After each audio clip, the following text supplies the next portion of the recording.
ಕರಿಯ excuse me ಜೋಗಿ ಚಿತ್ರದ ಭರ್ಜರ್ ಗೆಲುವಿನ ಬಳಿಕ ನಿರ್ದೇಶಕ ಪ್ರೇಮ್ ಪ್ರೀತಿ ಏಕೆ ಭೂಮಿ ಮೇಲಿದೆ ಚಿತ್ರಕ್ಕೆ ಆಕ್ಷನ್ ಕಟ್ ಹೇಳಿದ್ರು.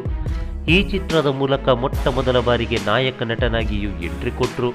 3 back to back blockbuster ಚಿತ್ರಗಳಿಂದ ಸ್ಟಾರ್ ಡೈರೆಕ್ಟರ್ ಪಟ್ಟ ಗಿಟ್ಟಿಸಿಕೊಂಡಿದ್ದ ಪ್ರೇಮ್ ಮೇಲೆ ಸಾಕಷ್ಟು ನಿರೀಕ್ಷೆಗಳಿದ್ದವು. ಇದಕ್ಕೆ ಮತ್ತಷ್ಟು ಪುಷ್ಟಿ ನೀಡುವಂತೆ ಈ 3 ಚಿತ್ರಗಳ ಹಾಡುಗಳು ಕೂಡ ಸೂಪರ್ ಡೂಪರ್ ಹಿಟ್ ಆಗಿದ್ದವು. ಅದೇ ರೀತಿ ಪ್ರೀತಿ ಏಕೆ ಭೂಮಿ ಮೇಲಿದೆ ಚಿತ್ರದ ಹಾಡುಗಳು ಕೂಡ ಹೊಸ ಅಲೆಯನ್ನು ಎಬ್ಬಿಸಿತ್ತು. ಇದರೊಂದಿಗೆ ಹೊಸ ವಿವಾದವನ್ನು ಕೂಡ ಎಳೆದುಕೊಂಡಿತ್ತು.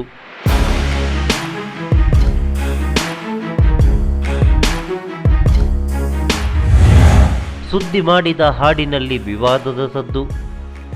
ಹೌದು, ಪ್ರೀತಿ ಏಕೆ ಭೂಮಿ ಮೇಲಿದೆ ಚಿತ್ರದಲ್ಲಿ 10 ಹಾಡುಗಳಿದ್ದವು.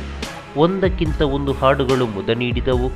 ಆದರೆ ಚಿತ್ರದಲ್ಲಿನ ಸುಳ್ಳೆ ಸುಳ್ಳು ಅನ್ನೋ ಹಾಡಂತೂ ಹಿಂದೂಗಳನ್ನು ಕೆರಳಿಸಿದವು. ರಾಮ, ಸೀತೆ, ಕೃಷ್ಣ, ರಾಮಾಯಣ ಹೀಗೆ ಸಂಪೂರ್ಣವಾಗಿ ಹಿಂದೂ ದೇವರ ಬಗ್ಗೆ ಸುಳ್ಳು ಅನ್ನೋ ಹಾಡೊಂದು ವಿವಾದವನ್ನು ಸೃಷ್ಟಿ ಮಾಡಿತ್ತು. ಆರಂಭದಲ್ಲಿ ಒಂದಿಷ್ಟು ಸದ್ದು ಮಾಡಿದ್ದ ಹಾಡು ರಿಲೀಸ್ ತನಕವೂ ಬಂದಿತ್ತು. ಚಿತ್ರಮಂದಿರಗಳ ಮುಂದೆ ಕೇಸರಿ ಪಡೆ ಪ್ರತಿಭಟನೆ.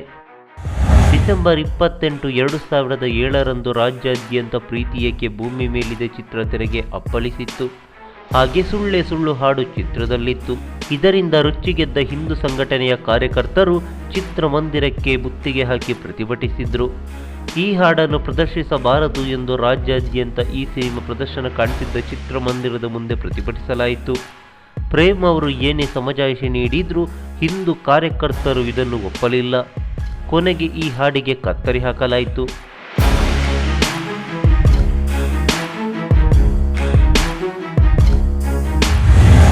ಪುತ್ತೂರಿನಲ್ಲಿ ಹೊಸ ಇತಿಹಾಸ ಬರೆದ ಪ್ರೇಮ್ ಸಿನಿಮಾ.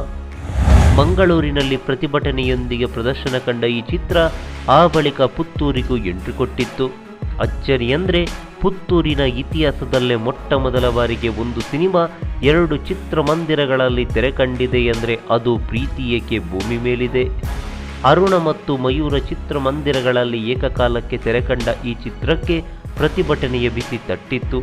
ಸಿನಿಮಾ ಶುರುವಾಗುವ ಮುನ್ನವೇ ಅರುಣ ಮತ್ತು ಮಯೂರದ ಮುಂದೆ ಕೇಸರಿ ಪಡೆಗಳು ಜಮಾಯಿಸಿ ಸುಳ್ಳೆ ಸುಳ್ಳು ಹಾಡನ್ನು ಪ್ರದರ್ಶಿಸದಂತೆ ಘೋಷಣೆಯನ್ನು ಕೂಗಿದ್ರು. ಹೀಗಾಗಿ ಚಿತ್ರಮಂದಿರದ ಸಿಬ್ಬಂದಿಗಳು ಕೇಸರಿ ನಾಯಕರಿಗೆ ಆ ಹಾಡನ್ನು ಇಲ್ಲಿ ಪ್ರದರ್ಶಿಸಲಾಗುವುದಿಲ್ಲ ಎಂದು ಮನವೊಲಿಸಿದ್ರು. ಇದಾದ ಬಳಿಕ ಪ್ರತಿಭಟನೆಯನ್ನು ಕೈಬಿಡಲಾಯಿತು. ಹೀಗೆ 2 ಚಿತ್ರಮಂದಿರಗಳಲ್ಲಿ 1 ವಾರ ಪ್ರೀತಿ ಏಕೆ ಭೂಮಿ ಮೇಲಿದೆ ಪ್ರದರ್ಶನ ಕಂಡು ಕಿಕ್ಔಟ್ ಆಯಿತು. ಒಂದು ಸಿನಿಮಾ ಪುತ್ತೂರಿನಲ್ಲಿ 2 ಚಿತ್ರಮಂದಿರಗಳಲ್ಲಿ ಏಕಕಾಲಕ್ಕೆ ತೆರೆ ಕಂಡಿದ್ದು ಇದೇ ಮೊದಲು, ಇದೇ ಕೊನೆ.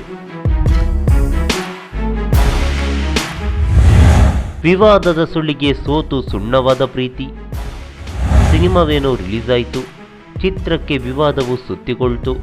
ಒಂದಿಷ್ಟು ಮಂದಿ ಚಿತ್ರ ಸುಮಾರಾಗಿದೆ ಅಂದರೆ ಮತ್ತೆ ಕೆಲವರು ಹಾಡು ಬಿಟ್ಟರು ಸಿನಿಮಾ ಅಷ್ಟಕ್ಕಷ್ಟೇ ಅಂತ ಹೇಳಿದ್ರು.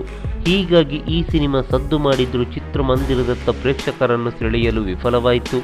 Back to back 3 blockbuster ಚಿತ್ರಗಳನ್ನು ನೀಡಿದ ನಿರ್ದೇಶಕ 4ನೇ ಚಿತ್ರದಲ್ಲಿ ಹೀನಾಯ ಸೋಲು ಕಂಡಿದ್ದು ಮಾತ್ರ ವಿಪರ್ಯಾಸ. ನಮಸ್ಕಾರ.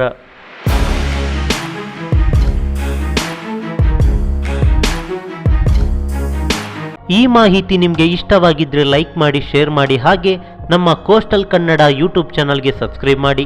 ನಮ್ಮ ಹೆಚ್ಚಿನ ಅಪ್ಡೇಟ್ಸ್ಗಳಿಗಾಗಿ ಕೋಸ್ಟಲ್ ನೆಟ್ವರ್ಕ್ ಇನ್ಸ್ಟಾಗ್ರಾಮ್ ಪೇಜ್ ಹಾಗೆ ಫೇಸ್ಬುಕ್ ಪೇಜ್ಗೆ ವಿಸಿಟ್ ಮಾಡಿ. ಧನ್ಯವಾದಗಳು.